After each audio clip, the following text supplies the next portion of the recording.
Ladies and gentlemen, boys and girls, and those beyond the binary, welcome to another glorious Wednesday in June of 2020. I'm Colin, and it's bedtime, brother. Hi, everybody. Good to see you. Or at least good to see me, and imagine you seeing me. How was your day? Was it good? Was it a good day? What'd you do? Tell me something in the chat. As for myself, I was up a little bit earlier than I usually like to be for an important phone call, which never actually ended up happening. So I went back to bed and then slept much later than I usually like to. So it's been a bit of a wonky day for me, but I still got some laundry done, did some sweeping, a little bit of cooking. Yeah, and that about sums it up. I hope you had a lovely day. That was Slow Club, said Sam with Bells On. The vocalist sounded shockingly like the fellow from Bright Eyes, but I know that he's been in a lot of different bands as well. So, Mulric, willkommen, bienvenue, welcome. Good to have you. Yeah, it was a lovely day. It's a little roasty toasty in here right now because the blinds were open most of the evening, and now we've got the fireplace going. So if I start sweating over here, please forgive my pores for their insistence. Today we're going to be continuing on with our Voyage of the Dawn Treader. When last we left, Eustace Clarence Scrubb, aka the Worst Boy, who has recently muscled Edmund out of that illustrious position, thought it would be fun to trifle with Reepicheep. And he nearly was eviscerated for it.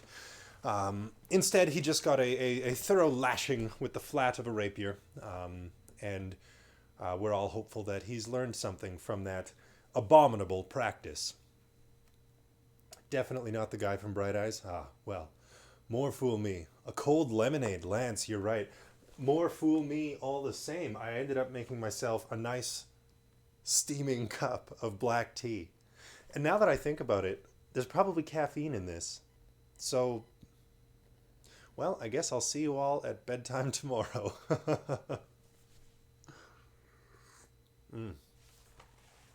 Things on the Dawn Treader seem to have gotten off to a relatively peaceful start, apart from the encounter with Eustace and Reepicheep. We met Drinian, the captain of the ship, as well as got the opportunity to read a little bit of Eustace's private diary, which I quite enjoyed as well. And I think that's about it. That's right. Eustace was careful to lie on his side, presumably because of the thrashing that was given to him by the inestimable Reepicheep, world's most valiant mouse.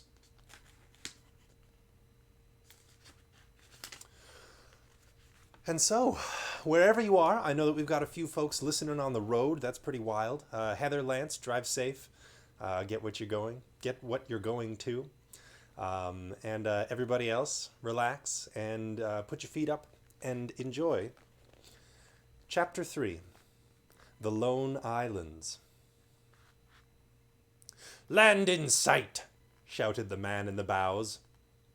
Lucy, who had been talking to Rince on the poop, came pattering down the ladder and raced forward. As she went, she was joined by Edmund, and they found Caspian, Drinian, and Reepicheep all ready on the forecastle. It was a coldish morning, the sky very pale, and the sea very dark blue, with little white caps of foam, and there, a little way off on the starboard bow, was the nearest of the lone islands, Fellameth, like a low green hill in the sea, and behind it, further off, the grey slopes of its sister Doorn. "Same old Fellameth, same old Doorn," said Lucy, clapping her hands. "Oh, Edmund, how long it is since you and I last saw them." "I've never understood why they belong to Narnia," said Caspian. "Did Peter the High King conquer them?" "Oh, no," said Edmund. "They were Narnian before our time, in the days of the White Witch. By the way, I have never yet heard how these remote islands became attached to the crown of Narnia. If ever I do, and if the story is at all interesting, I may put it in some other book." "Are we to put in here, sire?" asked Drinian. I shouldn't think it would be much good landing on Felamath, said Edmund. It was almost uninhabited in our days, and it looks as if it was still the same. The people lived mostly on Doorn and a little on Avra. That's the third one. You can't see it yet. They only kept sheep on Felamath. Then we'll have to double that cape, I suppose, said Drinian, and land on Doorn. That'll mean rowing. I'm sorry we're not landing on Felamath, said Lucy. I'd like to walk there again. It was so lonely, a nice kind of loneliness, and all grass and clover and soft sea air. I feel like we're getting a sort of idyllic rendition of the British Isles. Nevertheless, the first of the Lone Islands can be pictured here in this lovely little map. Felamath to the north, and Doorn just to the south, and Avra off to the east. Funny, there's 3 of them, but they're still called the Lone Islands. Riddle me that.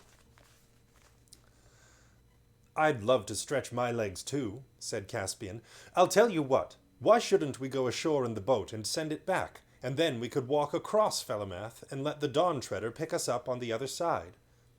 If Caspian had been as experienced as he became later on in this voyage, he would not have made this suggestion. But at the moment it seemed an excellent one. Oh, do let's, said Lucy. You'll come, will you? Said Caspian to Eustace, who had come on deck with his hand bandaged. Anything to get off this blasted boat, said Eustace. Blasted? Said Drinian. How do you mean? In a civilized country like where I come from, said Eustace, the ships are so big that when you're inside, you wouldn't know you were at sea at all. In that case, you might just as well stay ashore, said Caspian. Will you tell them to lower the boat, Drinian? The king, the mouse, the 2 Pevensies, and Eustace all got into the boat and were pulled to the beach of Felamath. When the boat had left them and was being rowed back, they all turned and looked round. They were surprised at how small the Dawn Treader looked. Lucy was, of course, barefoot, having kicked off her shoes while swimming, but that is no hardship if one is going to walk on downy turf. It was delightful to be ashore again, and to smell the earth and grass, even if, at first, the ground seemed to be pitching up and down like a ship, as it usually does for a while if one has been at sea. It was much warmer here than it had been on board, and Lucy found the sand pleasant to her feet as they crossed it. There was a lark singing. They struck inland and up a fairly steep, though low, hill. At the top, of course, they looked back, and there was the Dawn Treader, shining like a great bright insect, and crawling slowly northwestward with her oars. Then they went over the ridge, and could see her no longer. Doorn now lay before them, divided from Felamath by a channel about a mile wide. Behind it, and to the left, lay Avra. The little white town of Narrowhaven on Doorn was easily seen. "Hullo, what's this?" said Edmund suddenly. In the Green Valley, Grayson's here. Oh my goodness. What up, Gray? Here's to you, little dude. I hope you've been enjoying this story. I hope you're having a lovely evening, and I hope that you're not too tired to stick around to the end of the story. For those of you that don't know, Gray is my little 6.5-year-old nephew, and he's an A+ kid. In the Green Valley to which they were descending, 6 or 7 rough-looking men, all armed, were sitting by a tree. "Don't tell them who we are," said Caspian. "And pray, your majesty, why not?" said Reepicheep, who had consented to ride on Lucy's shoulder. "It just occurred to me," replied Caspian, "that no one here can have heard from Narnia for a long time. It's just possible they may not still acknowledge our overlordship, in which case it might not be quite safe to be known as the king." "We have our swords, sire," said Reepicheep. "Yes, Reep, I know we have," said Caspian. But if it is a question of reconquering the 3 islands, I'd prefer to come back with a larger army." By this time, they were quite close to the strangers, one of whom, a big black-haired fellow, shouted out, "Good morning to you." "And a good morning to you," said Caspian. "Is there still a governor of the Lone Islands?" "To be sure there is," said the man. "Governor Gumpus. His sufficiency is at Narrowhaven. But you'll stay and drink with us?" Caspian thanked him, though neither he nor the others much liked the look of their new acquaintance, and all of them sat down.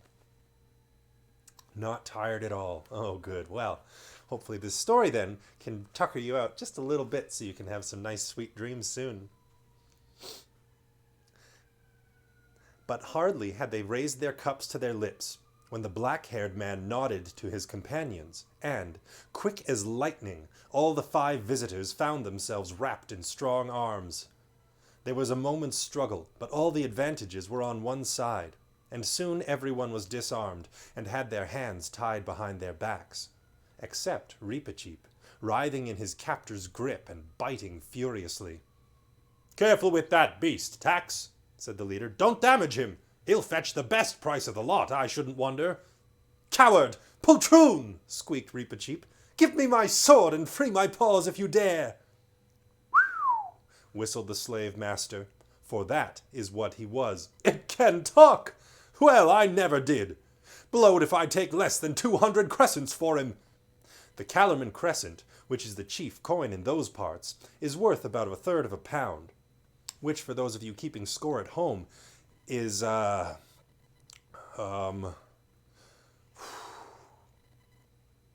it's probably about $20.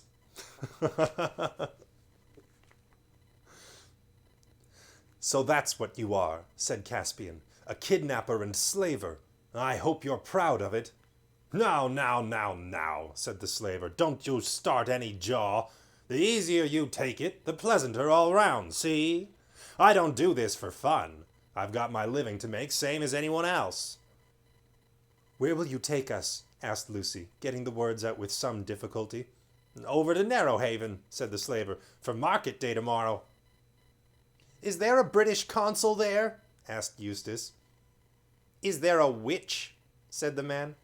But long before Eustace was tired of trying to explain, the slaver simply said, "Well, I've had enough of this jabber. The mouse is a fair treat, but this one would talk the hind leg off a donkey. Off we go, mates." Then the 4 human prisoners were roped together, not cruelly, but securely, and made to march down the shore. Reepicheep was carried. He had stopped biting on a threat of having his mouth tied up, but he had a great deal to say, and Lucy really wondered how any man could bear to have the things said to him which were said to the slave dealer by the mouse. But the slave dealer, far from objecting, only said, "Go on," whenever Reepicheep paused for breath, occasionally adding, "It's as good as a play," or "Blimey, you can't help thinking it almost knows what it's saying," or "Was it one of you that trained it?" This so infuriated Reepicheep that in the end the number of things he thought of saying all at once nearly suffocated him, and he became silent. Seems our posse has been found in a little bit of trouble. "I love you, infinity." Oh, wow, little dude. There's only one appropriate response to that, and that's the "I love you, infinity, +1. Here we can see our band of adventurers being escorted securely, though not cruelly, by this this vagabond group of ruffians, the slavers. Oh boy. Here's hoping that they get out of this predicament soon. When they got down to the shore that looked down toward Doorn, they found a little village and a long boat on the beach, and, lying a little further out, a dirty, bedraggled-looking ship. "Now, youngsters," said the slave dealer, "let's have no fuss, and then you'll have nothing to cry about. All aboard!" At that moment, a fine-looking bearded man came out of one of the houses, an inn, I think, and said, "Well, Pug, more of your usual wares?" The slaver, whose name seemed to be Pug, bowed very low, and said in a wheedling kind of voice, "Yes, please your lordship." "How much do you want for that boy?" asked the other, pointing to Caspian. "Ah," said Pug. "I knew your lordship would pick on the best. No deceiving your lordship with anything second-rate. That boy, now, I've taken a fancy to him myself. Got kind of fond of him, I have. I'm that tender-hearted, I didn't ever ought to have taken up this job. Still, to a customer like your lordship—" "Tell me your price, carrion," said the lord sternly. "Do you think I want to listen to the rigmarole of your filthy trade?" 300 crescents, my lord, to your honourable lordship, but to anyone else, I'll give you 150. "Oh, please, please," broke in Lucy. "Don't separate us, whatever you do. You don't know—" But then she stopped, for she saw that Caspian didn't even now want to be known. 150, then, said the lord. As for you, little maiden, I'm sorry I cannot buy you all. Unrope my boy, Pug, and look, treat these others well while they're in your hands, or it'll be the worse for you.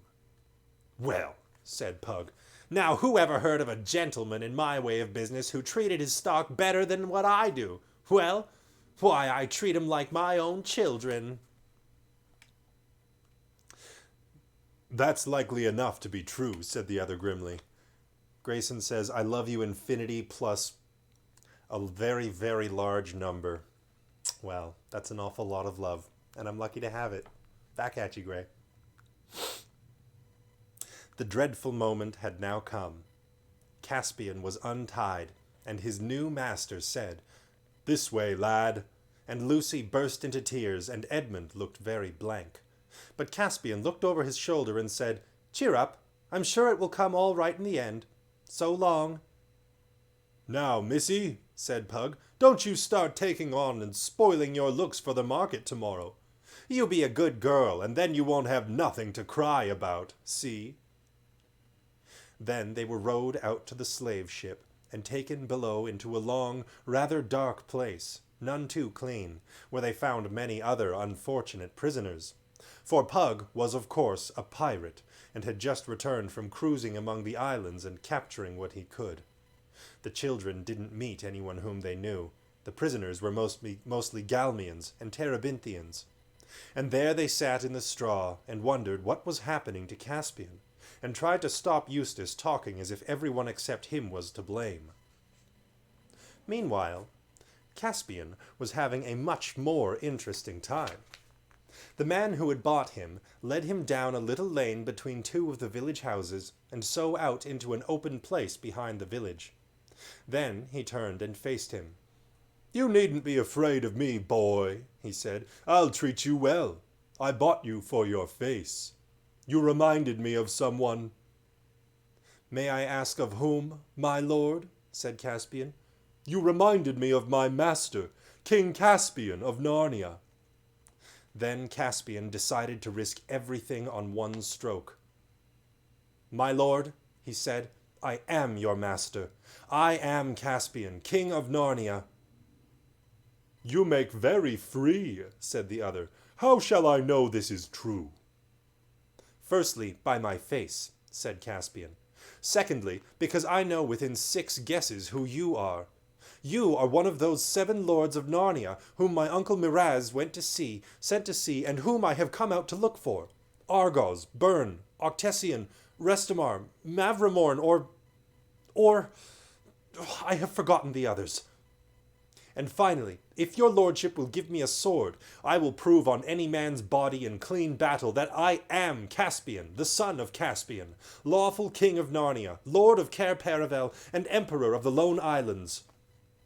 By heaven, exclaimed the man, it is his very father's voice and trick of speech. My liege, your majesty. And there in the field he knelt and kissed the king's hand. The moneys your lordship disbursed for our person will be made good for our own treasury, said Caspian. They're not in Pug's purse yet, sire, said the Lord Byrne, for he it was. And never will be, I trust. I have moved his sufficiency the governor 100 times to crush this vile traffic in man's flesh. My Lord Byrne, said Caspian, we must talk of the state of these islands. But first, what is your lordship's own story? Short enough, sire, said Byrne. I came thus far with my 6 fellows, loved a girl of the islands, and felt I had had enough of the sea. And then there was no purpose in returning to Narnia while your Majesty's uncle held the reins. So I married, and have lived here ever since." "And what is this governor, this Gumpus, like? Does he still acknowledge the king of Narnia for his lord?" "In word, yes. All is done in the king's name. But he would not be best pleased to find a real, live king of Narnia coming in upon him. And if your Majesty came before him, and alone and unarmed, well, he would not deny his allegiance, but he would pretend to disbelieve you. Your Grace's life would be in danger. What following has your Majesty in these waters?" "There is my ship just rounding the point," said Caspian. "We are about 30 swords, if it came to fighting. Shall we not have my ship in and fall upon Pug and free my friends whom he holds captive?" "Not by my counsel," said Byrne. "As soon as there was a fight, 2 or 3 ships would put out from Narrowhaven to rescue Pug. Your Majesty must work by a show of more power than you really have, and by the terror of the king's name. It must not come to plain battle. Gumpus is a chicken-hearted man, and can be overawed." Jeez Louise. So we've reached chapter 3, and the whole gang is already imperiled. And not by some, impending skirmish or anything, but by an entire militia.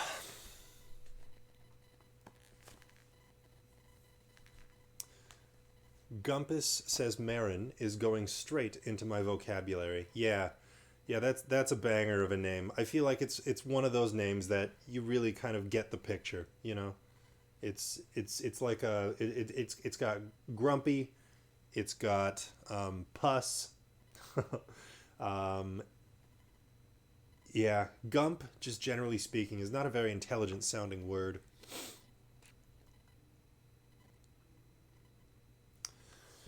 After a little more conversation, Caspian and Byrne walked down to the coast a little west of the village, and there Caspian winded his horn. This was not the great magic horn of Narnia, Queen Susan's horn. He had left that at home for his regent Trumpkin to use if any great need fell upon the land in the king's absence. Drinian, who was on the lookout for a signal, recognized the royal horn at once, and the Dawn-Treader began standing in to shore. Then the boat put off again, and in a few moments Caspian and the Lord Byrne were on deck explaining the situation to Drinian. He, just like Caspian, wanted to lay the Dawn-Treader alongside the slave ship and board her at once, but Byrne made the same objection. "Steer straight down this channel, Captain," said Byrne, "and then round to Avra where my own estates are. But first run up the king's banner, hang out all the shields, and send as many men up to the fighting top as you can. And about 5 bow shots hence, when you get open sea on your port bow, run up a few signals." "Signals? To whom?" said Drinian. "Why, to all the other ships we haven't got, but which it might be well that Gumpus thinks we have." "Oh, I see," said Drinian, rubbing his hands. "And they'll read our signals. What shall I say? Whole fleet round the south of Avra and assemble at—" "Burnstead," said the Lord Byrne. "That'll do excellently. Their whole journey, if there were any ships, would be out of sight from Narrowhaven." Caspian was sorry for the others languishing in the hold of Pug's slave ship, but he could not help finding the rest of that day enjoyable. Late in the afternoon, for they had to do all by oar, having turned to starboard round the northeast end of Doorn, and port again round the point of Avra, they entered into a good harbour on Avra's southern shore, where Byrne's pleasant lands sloped down to the water's edge. Byrne's people, many of whom they saw working in the fields, were all freemen, and it was a happy and prosperous fief.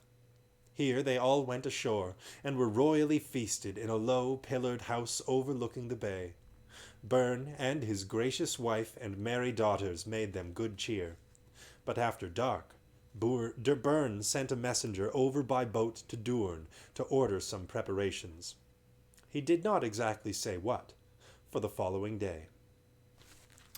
And here On the final page of our chapter, we can see the ship, the Dawn Treader, with all of its shields hung out and a bunch of signals raised up to throw the good Governor Gumpus off the scent of just how unprepared they are for an invasion like the one they must be planning.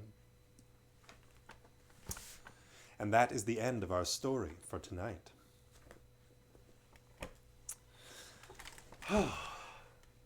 I get the sense that with all of these lords showing up, I'm probably going to have to pre-plan a few voices. Arnold Schwarzenegger is probably going to show up at some point. Sean Connery. Celebrities are good. Stock accents are all right. Got to be careful with those ones, though, sometimes. At any rate, everybody, thanks for tuning in. I hope you have a really wonderful night. Before I sign off for the evening, though, I wanted to take the opportunity to tell you all about the exciting programs that are being run through the AWCS, which is the Alexandra Writers Center Society based down in Calgary. It's a lot of those programs are facilitated by our very own Mulric, and there's all kinds of stuff for all kinds of ages too. Hey Mulric, what's the youngest age group that you have activities and programs for right now? Because I know that you've got your Dungeons and Dragons, and you've got your fiction writing stuff, and your collaborative, like world building workshops and things like that. But what is the age range for the whole of it, the slew of it? I just wanted to take the opportunity to share it with a few folks, because I feel like the programs like Circuitry, which everybody already knows about, and the AWCS Writer Center programs would be appreciated by a lot of folks. So if you have a chance, folks out there that are either inclined towards this sort of thing and of the appropriate age, or if you have other young creative types in your life, I really do encourage you to enlighten them and direct them to this link that Sam with Bells On has very conveniently provided. There's a lot of really fun and really exciting stuff that happens through a lot of the programs that Kim's been facilitating. So I hope you'll check them out and consider spreading the word to any other folks that might be so inclined. All grades up to 18 plus for 2 of them. Incredible. So Gray, if this is something that you're interested in, if you wanna hang out with some other kids and do some writing and some creating and some art and things like that, it's all online right now, of course. Then you should totally check it out, and I hope you have a lot of fun with it. Writing a rainbow is good for younger kids. Awesome. Gray actually showed me a story that he wrote a couple of weeks ago. And I think he was working on the 4th chapter of it a little while back. I'd actually love to hear how that story finished, Gray. Let's get in touch. Maybe we can chat tomorrow afternoon and catch up a little bit. I'd really like that. Anyways, everybody, I think that about does it for tonight. Thank you so much for tuning in.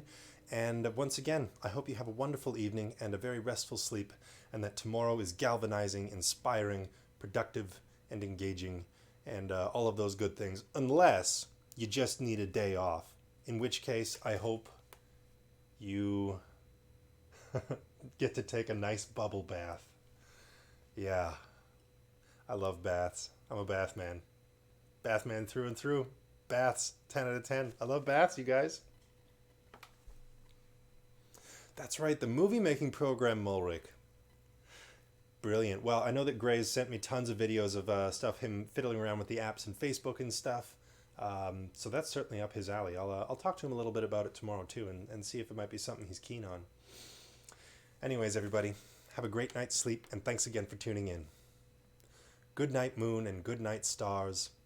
Good night, trucks, and good night, stars. Good night, shoes, and good night, hats. Good night, dogs, and good night, cats. Good night to friends and family. Good night to you, and good night to me. Sweet dreams, everybody. Have a great sleep.